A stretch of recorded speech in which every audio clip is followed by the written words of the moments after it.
چنانچہ میں آپ کو ایک عجیب واقعہ سناتا ہوں۔ ایک انگریز عورت تھی جو ریٹائرڈ لائف گزار رہی تھی، یعنی 65 کی ایج کی تھی۔ وہ ایک مرتبہ اپنی گاڑی پر دوسرے شہر جا رہی تھی تو اس کی گاڑی کا ٹائر پنکچر ہو گیا۔ اس نے گاڑی کو ایک طرف سڑک کے پل کیا، باہر نکل کے دیکھا تو ٹائر پنکچر تھا۔ اب وہ عورت ذات تھی، اس کے اندر تو اتنی طاقت نہیں تھی کہ وہ بڑی گاڑی کا ٹائر خود بدل سکے۔ ٹائر ہلانا جلانا ہی اس کے لیے مشکل تھا، اور گاڑی بڑی 4x4 تھی۔ چنانچہ وہ کھڑی ہو گئی کنارے پہ سڑک کے، اور دوسری جو کاریں گزر رہی تھیں ان کو اس نے ہاتھ سے روکنا چاہا تاکہ کوئی اس کی مدد کر سکے، مگر ہائی وے ایسا تھا کہ تیز گاڑیاں آ رہی تھیں اور جا رہی تھیں اور کوئی رکنے کو تیار ہی نہیں تھا۔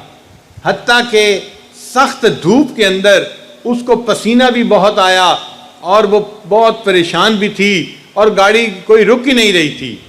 کوئی 1 گھنٹہ انتظار کرنے کے بعد ایک نوجوان لڑکے نے جو 20-25 سال کی عمر کا تھا، 25 سال کی عمر کا، اس نے گاڑی روکی اور اس نے پوچھا کہ آپ کیوں یہاں کھڑی ہیں؟ اس نے کہا کہ میری گاڑی کا ٹائر پنکچر ہو گیا ہے، اگر آپ میری ہیلپ کر دیں تو آپ کی مہربانی ہوگی۔ اس نے کہا بہت اچھا۔ چنانچہ وہ لڑکا اپنی گاڑی سے باہر نکلا اور آ کے اس نے ٹائر کو دیکھا۔ اس نے یہ بھی دیکھا کہ یہ عورت اتنی دیر سے دھوپ کے اندر کھڑی ہے اور اس کو پسینہ آیا ہوا ہے، اور اس کا چہرہ دھوپ کی جلن کی وجہ سے سخت یعنی سرخ ہو گیا ہے۔ تو اس نے جب دیکھا کہ وہ عورت اتنی تکلیف کاٹ چکی ہے تو اس لڑکے نے اس عورت کو کہا کہ آپ ایسا کریں، آپ میری گاڑی کی فرنٹ سیٹ پہ جا کے بیٹھ جائیں، میری گاڑی کا اے سی چل رہا ہے، آپ اے سی میں بیٹھیں گی تو آپ کی یہ گرمی ختم ہو جائے گی، اور میں اتنا اسٹرانگ ہوں کہ میں اکیلا اس ٹائر کو بدل سکتا ہوں، میرے بارے میں وری نہ کریں۔ چنانچہ پہلے تو اس عورت نے کہا نہیں میں آپ کی ہیلپ کروں گی، اس نے کہا مجھے ہیلپ کی ضرورت نہیں ہے، میں اکیلا یہ کام کر سکتا ہوں۔ تو وہ بوڑھی عورت آ کے اس کی گاڑی میں فرنٹ سیٹ پہ بیٹھ گئی۔ اب وہ فرنٹ سیٹ پہ بیٹھی ہوئی ہے اور ایئر کنڈیشنر کی ٹھنڈی ہوا اس کو لگ رہی ہے، تو اس کا پسینہ ختم ہو گیا، جو دھوپ کی تکلیف تھی وہ ختم ہو گئی، اور وہ عورت دیکھ رہی ہے سامنے ونڈ سکرین سے کہ وہ لڑکا اکیلا اس کی گاڑی کا ٹائر بدل رہا ہے۔ وہ بڑی حیران تھی، یہ کتنا اچھا نوجوان ہے کہ جو اکیلا اتنا وزنی ٹائر اٹھا رہا ہے اور اس کو یہ تبدیل کر رہا ہے۔ اس نے دل میں سوچا کہ میں اس لڑکے کو ٹائر تبدیل کرنے پر $500 انعام دے دوں گی۔ چنانچہ جب لڑکے نے ٹائر تبدیل کر دیا، اس نے آ کے بتایا کہ اس کو کہ بڑی اماں میں نے ٹائر بدل دیا ہے، اب آپ اپنی گاڑی چلا کے جا سکتی ہیں۔ عورت نے اپنی جیب سے $500 نکالے اور اس کو دیے کہ اچھا یہ میری طرف سے تم انعام کے طور پہ لے لوں۔ اس لڑکے نے جواب دیا کہ نہیں میں انعام نہیں لوں گا۔ اس نے کہا کیوں؟ لڑکے نے جواب دیا It is objective of my life to help others. It is objective of my life to help others. When I help someone, I feel happy. تو جب لڑکے نے یہ کہا تو اس بوڑھی عورت کے دل و دماغ میں یہ جو سینٹینس تھا یہ لکھا گیا۔ اب وہ اپنی گاڑی چلا کے اپنے گھر کی طرف جا رہی ہے اور اس فکرے کو بار بار وہ ریپیٹ کر رہی ہے کہ اس بچے نے کتنی اچھی بات کی۔ It is objective of my life to help others. When I help someone, I feel happy. بس میرے لیے اتنا ریوارڈ کافی ہے۔ اب اتنی دیر میں اس بوڑھی عورت نے محسوس کیا کہ اس کو بھوک لگی ہوئی ہے۔ اس نے کہا اچھا جو قریبی ریسٹورنٹ آئے گا میں اس پہ اتر کے کھانا کھاؤں گی اور پھر آگے سفر کروں گی۔ چنانچہ ریسٹورنٹ آیا، وہ بوڑھی عورت اتری اور ریسٹورنٹ میں کھانے کے لیے گئی۔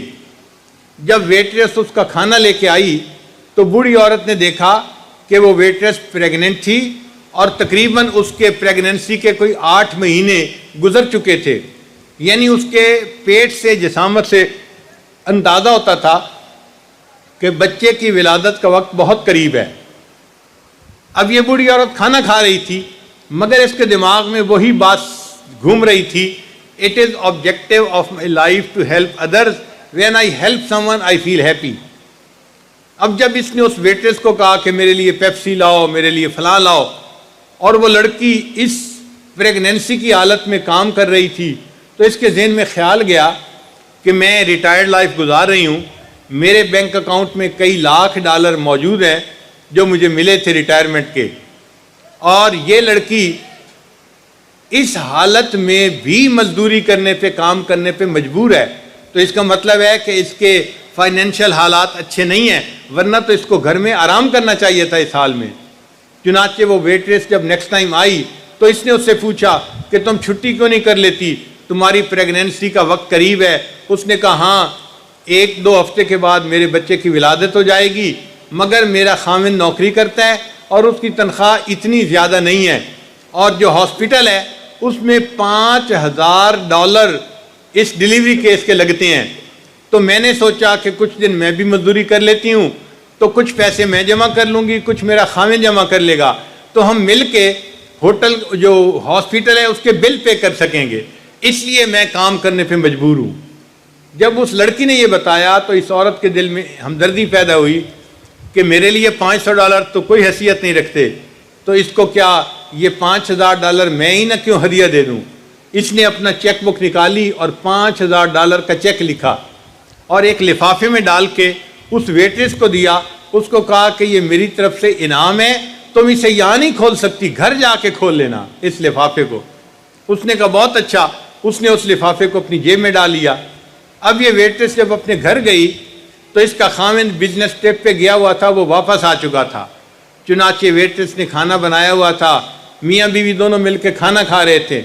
کھانے کے دوران میاں بیوی آپس میں بات کرنے لگے کہ اب ڈیلیوری میں کتنا ٹائم رہ گیا ہے اور ہمیں ہاسپٹل کے بل کے لیے ارینجمنٹ کر لینی چاہیے۔ تو لڑکی نے بتایا کہ آج ایک عورت آئی تھی کھانا کھانے کے لیے اور اس نے آج مجھے ایک انعام بھی دیا۔ تو خاوند نے پوچھا کیا انعام دیا؟ اس نے کہا وہ میری جیب میں لفافہ موجود ہے، میں لاتی ہوں۔ لڑکی اپنی جیب سے لفافہ لے کے آئی اور اپنے خاوند کو پکڑا دیا۔ اب اس کے خاوند نے جب وہ لفافہ کھولا تو اس کے اندر $5000 کا چیک بھی تھا جو ڈیلیوری کا فل خرچہ تھا 100%، اور اس میں ایک چھوٹا سا رکا بھی تھا، پرچی بھی تھی، اور پرچی پہ لکھا ہوا تھا "It is the objective of my life to help others. When I help someone I feel happy." یہ وہی بوڑھی عورت تھی کہ جس کے ٹائر کو اس نوجوان نے بدلا تھا، اور اس نوجوان کی بیوی کو اس بوڑھی عورت نے $5000 کا چیک انعام میں دیا تھا۔ What goes around comes around۔ ہم خیر خواہی دوسرے کے ساتھ کریں گے، اللہ تعالیٰ ہمارے ساتھ خیر خواہی کا معاملہ فرمائیں گے۔ ہم ایمان والے ہیں، کلمہ پڑھنے والے ہیں، ہمیں اللہ نے دنیا میں وسائل دیے ہیں، دنیا کے اندر طاقت دی ہے، صحت دی ہے، نعمتیں دی ہیں، ہم کیوں نہیں دل میں یہ عہد کرتے کہ ہم معاشرے کا ایک ایسا فرد بن کر رہیں گے جس کے دل میں سب کا درد ہوگا، ہم ہر ایک کے لیے تڑپیں، ہر پریشان حال بندے کی پریشانی کو اپنی پریشانی کے سمجھے۔ نبی علیہ السلام نے ارشاد فرمایا جو مومن دوسرے بھائی کی پریشانی کو دور کرنے میں لگا رہتا ہے، اللہ تعالیٰ اتنی دیر اس بندے کی حاجت براری میں لگا رہتا ہے۔ تو بھائی اپنی زندگی کی ترتیب کو ریوائز کرنے کی ضرورت ہے۔ ہم ایسے رہیں کہ جہاں ہوں ہم دوسروں کو گڈز ڈیلیور کر رہے ہوں، دوسروں کو بھلائی دے رہے ہوں، اچھائی دے رہے ہوں، ہر بندہ کہہ رہا ہو یہ کتنا اچھا انسان ہے، اس کا وجود تو ہمارے لیے باعث رحمت ہے۔ اور آج حالت یہ ہے جہاں ہم رہتے ہیں لوگ سمجھتے ہیں کہ یہ بندہ تو ہمارے لیے باعث زحمت ہے۔ تو اس نقطے کو ہٹا دیجئے اور اللہ کے بندوں کے لیے زحمت کی بجائے رحمت بن جائیے۔ قرآن مجید نے فرمایا وَأَمَّا مَا يَنْفَعُ النَّاسَ فَيَمْكُثُ فِي الْأَرْضِ، اور جو انسان دوسروں کی نفع رسانی کے لیے کام کرتا ہے اللہ اس کے قدم زمین میں جما دیتے ہیں۔ قدم زمین میں جمانے کا کیا معنی؟ اس کو رزق بھی اچھا دیتے ہیں، عزت بھی دیتے ہیں، تبھی تو قدم جمتے ہیں، ودن تو قدم ہوا میں ہوتے ہیں۔ تو اللہ تعالیٰ ہمارے قدم جمائیں گے اگر ہم دوسروں کے کام آئیں گے۔ اللہ تعالیٰ ہمیں ہمدردی کرنے والا دل عطا فرمائے اور دوسروں کے غم کو اپنا غم سمجھنے والا اللہ تعالیٰ دل عطا فرمائے۔ وآخر دعوانا ان الحمد للہ رب العالمین۔